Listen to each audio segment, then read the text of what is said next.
Australia defeats British and Irish Lions in final test match. Live highlights and analysis. In a thrilling conclusion to their tour, the British and Irish Lions faced off against Australia in the third and final test, but ultimately fell short of achieving a historic series whitewash.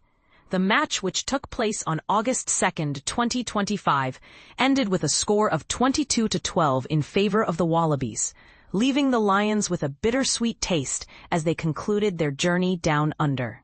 The game was marked by chaotic weather conditions, including a suspension due to lightning strikes just minutes into the second half, which added an unexpected twist to the already intense atmosphere. Andy Farrell's squad had set their sights on becoming the first Lions team in over half a century to complete an entire tour without a loss. But the challenging wet conditions in Sydney proved to be a formidable obstacle. Australia quickly established dominance with an early try from Dylan Peach, complemented by the reliable kicking of Tom Lynagh. The situation worsened for the Lions when their captain Maro Itoje, along with wing Tommy Freeman, had to exit the match due to head injuries, leaving the team in a precarious position. After the weather delay, the teams resumed play, and Australia wasted no time in extending their lead, with Max Jorgensen scoring a straightforward try. The Lions managed to spark a flicker of hope when Jack Morgan crossed the try line, but any chance of a comeback was dashed when Tate McDermott scored for Australia, effectively sealing the fate of the tourists. In a last-minute effort to improve the scoreline, replacement player Will Stewart managed to score a try just as the clock hit 80 minutes, providing a small consolation for the Lions. But here's where it gets controversial. Was the Lions' performance a reflection of their true potential, or were they simply outmatched by the conditions and the Australian team? This match has sparked a debate among fans and analysts alike. What do you think? Did the weather play a significant role in the outcome, or were the Lions simply not up to the challenge? Share your thoughts in the comments. Wallabies versus British and Irish Lions, team of the series breakdown. Nothing stirred as much debate as the 2025 tour, and now we can finally unveil the team of the series that both shocked and delighted rugby fans. With the dust settled after 3 pulsating test matches between the British and Irish Lions and Australia, we've pinpointed the standout 15. 9 spots go to the Lions and 6 to the Wallabies, including an impressive 4 from the backline. But here's where it gets controversial. We left out some fan favorites to make room for late bloomers and one-game wonders. The backs 15, Hugo Keenan, Lions, edging out Tom Wright in one of our toughest calls. Keenan matched Wright's attacking flair and kicking reliability. His series-defining try in the second test in Melbourne cemented his place in Lions lore. How could you not pick a man who writes history? 14. Max Jorgensen, Australia. This 20-year-old carried himself like a seasoned pro, crossing for 2 tries and turning heads every time he touched the ball. Controversy brews around Tommy Freeman's omission, but Jorgensen's fearlessness and raw pace earned him the 14 jersey.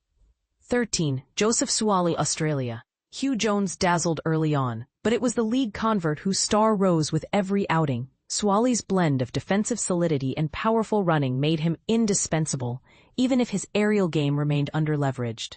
12. Len Ikitau, Australia. After Sione Tuipulotu's injury, Ikitau seized the opportunity to dominate midfield.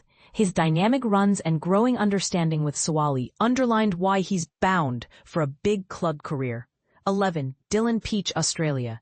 Believe it or not, Peach only featured once, yet his performance was so electric that he wrestled this wing spot from James Lowe.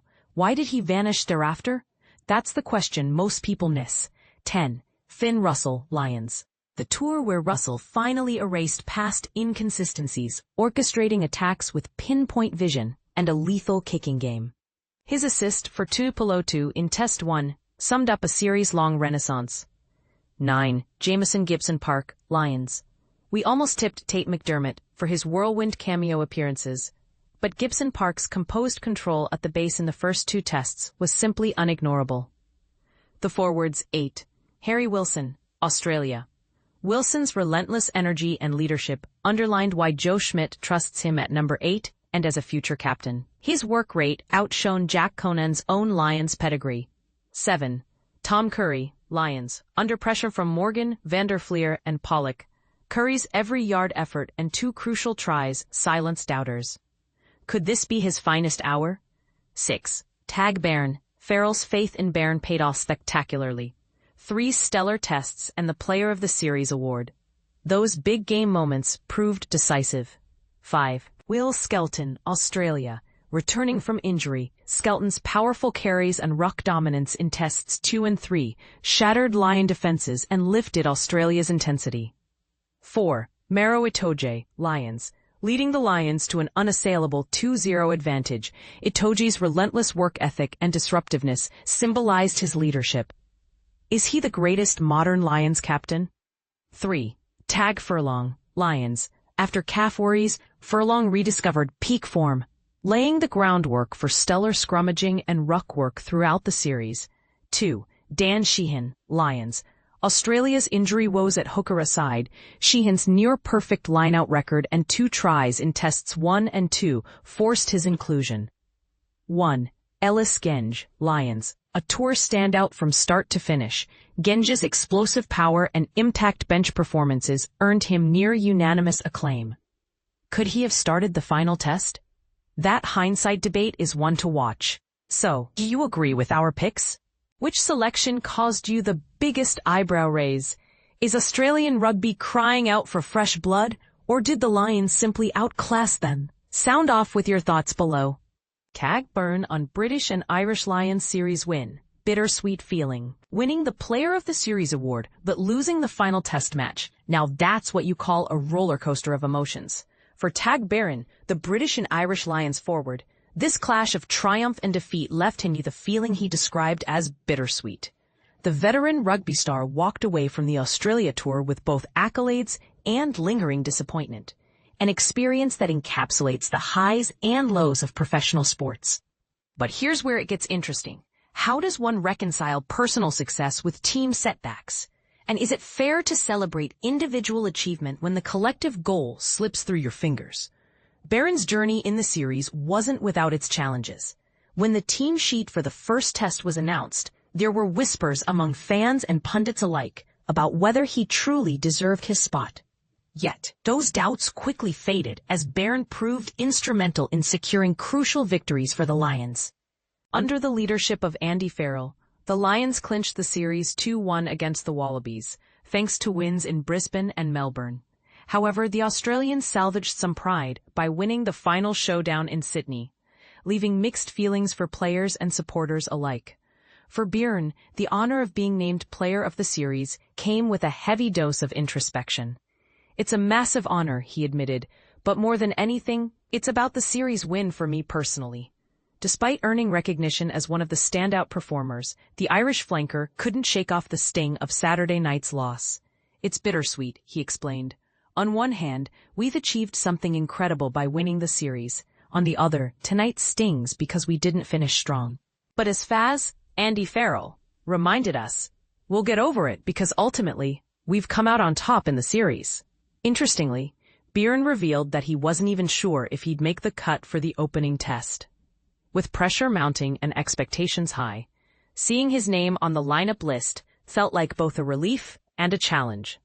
When you see your name up there, you know it's your chance to shine, he said.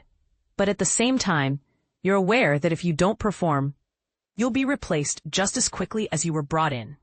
I had to step up, and thankfully, I did. This candid reflection highlights the relentless scrutiny faced by athletes at this level, where every decision can feel like walking a tightrope. Adding another layer of intrigue to the story is the bizarre twist during the final test, a 40-minute suspension due to lightning near Stadium Australia. For Beirne, who has seen almost everything rugby has to offer over his career, this was uncharted territory. It was strange, he recalled. I've never experienced anything like that before. You're told it'll be 45 minutes, so you try to relax, maybe catch your breath, and then suddenly it's 7 minutes and you're scrambling to refocus. It's a weird mental shift.